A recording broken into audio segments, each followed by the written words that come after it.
PS হোমের পক্ষ থেকে আমি বেহালা অঞ্চলে আছি এবং শুরু থেকে শেষ টোটাল প্রজেক্টটাই আমরা দেখিয়ে নিই।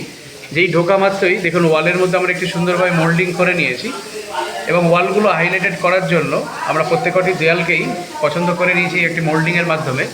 এবং এই ওপরের দিকে দেখিয়ে নিচ্ছি আমাদের ফল সিলিংয়ের কাজ হয়েছে এবং A to Z কাজ আমাদের হয়ে থাকে, যেহেতু আপকামিং প্রজেক্ট। এদিকে দেখুন একটি টিভি ইউনিট, সেই টিভি ইউনিটটাও সেজে উঠছে এবং ধীরে ধীরে টোটাল বাড়িটি আমি দেখিয়ে নিচ্ছি। আপনারাও যদি মনে করেন আপনার 3 BHK প্রজেক্ট এইভাবেই কালারের মাধ্যমে এবং ফল সিলিংয়ের মাধ্যমে ও কার্পেন্টারি ওয়ার্কের মাধ্যমে আপনার বাড়িটাকে সাজিয়ে তুলবেন, তাহলে আর দেরি না করে অবশ্যই স্পেস হোমে যোগাযোগ করুন এবং আপনারা শুরু থেকে শেষ টোটালটাই আমাদের ইউটিউব ফেসবুক পেজের মাধ্যমে দেখে নেন।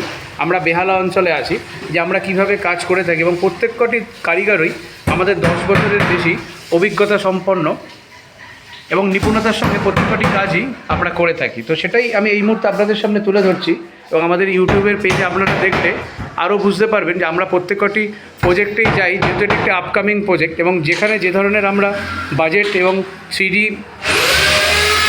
ডিজাইন করে নিই সেই ডিজাইন অনুযায়ী আমরা প্রত্যেকটি প্রজেক্টেই কাজ করে থাকি। বেহালা অঞ্চল থেকে সরাসরি আমরা একটি প্রজেক্ট তুলে ধরছি। এটি একটি 3 BHK প্রজেক্ট এবং টিভি ইউনিট সহ, ড্রেসিং ইউনিট সহ, মডুলার কিচেন